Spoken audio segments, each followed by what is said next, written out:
Bismillahirrahmanirrahim. Assalamualaikum warahmatullahi wabarakatuh.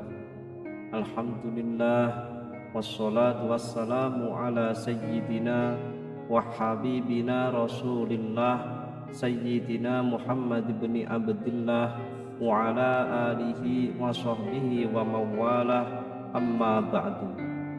Harapan dan doa saya semoga saudaraku semuanya selalu diberikan kesehatan, dilapangkan rezekinya, diampuni dosa-dosanya, dan dipanjangkan umurnya. Amin ya rabbal alamin. Sahabat beriman rahimakumullah, mengerjakan sholat 5 waktu adalah kewajiban yang tidak boleh ditinggalkan oleh umat Islam. Sholat juga merupakan tiang agama dan menjadi amal yang pertama kali dihisab di hari kiamat. Dari Abu Hurairah radhiyallahu an berkata, Rasulullah sallallahu alaihi wasallam bersabda, sesungguhnya amal yang pertama kali dihisab pada seorang hamba pada hari kiamat adalah sholatnya. Maka jika sholatnya baik, sungguh ia telah beruntung dan berhasil. Dan jika sholatnya rusak, sungguh ia telah gagal dan rugi. Jika berkurang sedikit sholat wajibnya, maka Allah Subhanahu wa ta'ala berfirman, lihatlah, apakah hambaku memiliki sholat sunnah, maka sempurnakanlah apa yang kurang dari sholat wajibnya, kemudian begitu pula dengan seluruh amalnya. Hadis riwayat Tirmizi. Ibadah sholat yang kita kerjakan haruslah sesuai dengan ajaran yang dicontohkan oleh Nabi Muhammad SAW, dari mulai bacaan hingga gerakannya. Karena sholat yang tidak sesuai dengan apa yang dicontohkan Nabi, maka akan ditolak dan tidak diterima oleh Allah Subhanahu wa ta'ala. Selain itu, ada beberapa golongan orang yang tidak diterima sholatnya, meskipun ia rajin sholat, tapi malah akan dimasukkan ke dalam neraka. Siapakah golongan atau orang tersebut? Dan berikut ini adalah 5 golongan orang atau manusia yang ditolak sholatnya oleh Allah, meski rajin sholat akan masuk ke dalam neraka sesuai dengan apa yang disabdakan Nabi Muhammad SAW. Untuk yang pertama ialah sholat tapi percaya dukun. Golongan pertama yang rajin sholat tapi akan masuk neraka adalah mereka yang mempercayai dukun. Dukun adalah orang yang mengaku bahwa dirinya mengetahui perkara-perkara gaib atau yang tersembunyi. Rasulullah SAW bersabda, orang yang percaya kepada dukun maka sholatnya tidak diterima selama 40 hari. Hadis riwayat Muslim. Percaya kepada dukun termasuk ke dalam kategori dosa besar karena musyrik dan menyekutukan Allah Subhanahu wa ta'ala. Kemudian yang kedua ialah sholat tapi sering berdusta.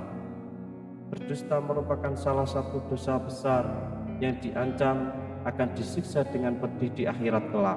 Di zaman semacam ini, kebohongan tampaknya sudah menjadi suatu kebiasaan di kalangan masyarakat. Padahal sekecil apapun suatu kebohongan akan tetap dianggap sebagai dosa besar, meskipun ada seorang yang rajin sholat dan beribadah.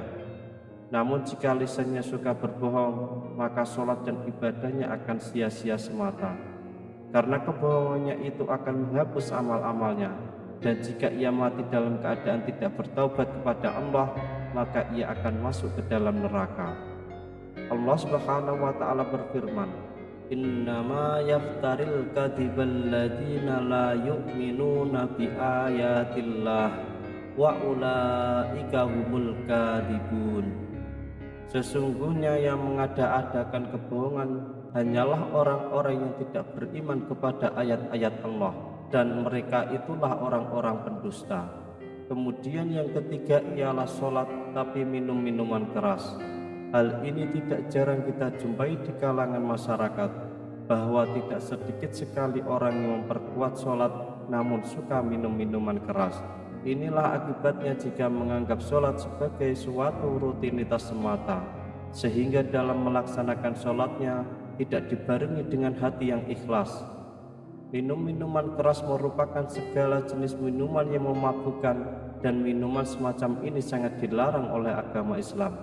Tidak sedikit orang yang sholat belum tentu dapat terhindar dari minuman keras atau khamr. Rasulullah SAW sendiri berkata bahwa setiap minuman keras itu merupakan induk dari segala macam kejahatan. Bahkan Rasulullah SAW juga melarang setiap muslim untuk mendekati khamr, apalagi meminumnya baik sedikit ataupun banyak.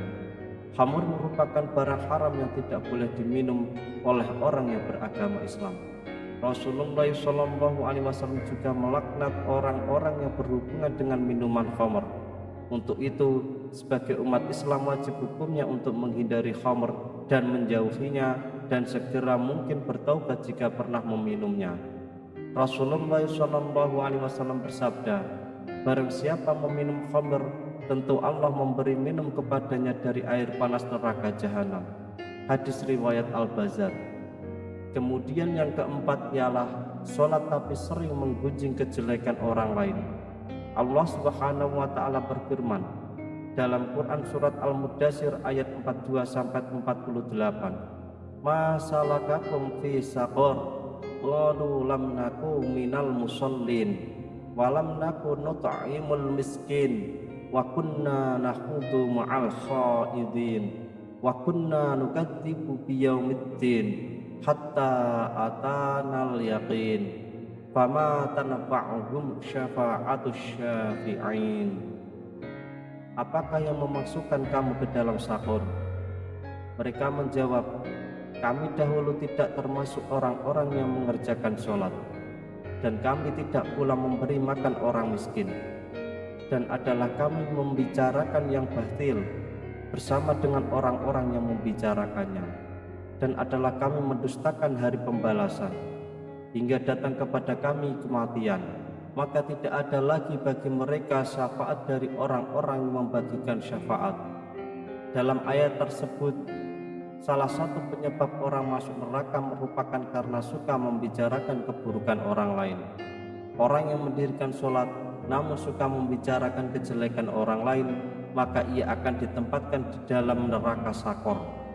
Allah Subhanahu wa Ta'ala berfirman dalam Quran surah Al-Hujurat ayat 12, ya ayyuhalladzina amanu ijtanibu katsiran minadh-dhanni inna ba'dadh-dhanni itsm wala tajassasu wala yaghtab ba'dukum ba'dha ayyuhibbu ahadukum ayyakula lahma akhihi maitan fakarihtumuh wattaqullaha innallaha tawwabur rahim. Orang-orang yang beriman, jauhilah kebanyakan berburuk sangka. Berburuk sangka itu dosa, dan janganlah mencari-cari keburukan orang lain, dan janganlah menggunjing satu sama lain. Adakah seseorang di antara kamu yang suka memakan daging saudaranya yang sudah mati? Maka tentulah kamu akan merasa jijik kepadanya, dan bertakwalah kepada Allah. Sesungguhnya Allah Maha Penerima Tobat lagi Maha Penyayang. Kemudian yang kelima ialah sholat namun mengabaikan anak yatim. Orang-orang yang sholat namun mengabaikan anak yatim merupakan termasuk dalam golongan orang-orang yang mendustakan agama. Hal ini sudah jelas diterangkan dalam Quran surat Al-Ma'un. Maka orang-orang sholat namun tidak mau menolong orang miskin, mengabaikan anak yatim, dan enggan menolong sesama, sehingga sekalipun ia ahli ibadah, maka ia juga dapat masuk ke dalam neraka karena ia menyia-nyiakan anak yatim. Sahabat beriman rahimakumullah, hikmah yang bisa kita ambil dari penjelasan tersebut adalah siapapun orang yang sholat tetapi masih melakukan hal-hal yang disebutkan tadi, niscaya ia akan masuk ke dalam neraka. Apalagi orang yang enggan atau tidak mau mengerjakan sholat. Wallahu a'lam bishawab. Demikian yang bisa saya bagikan, semoga bermanfaat untuk kita semua. Amin ya rabbal alamin. Assalamualaikum warahmatullahi wabarakatuh.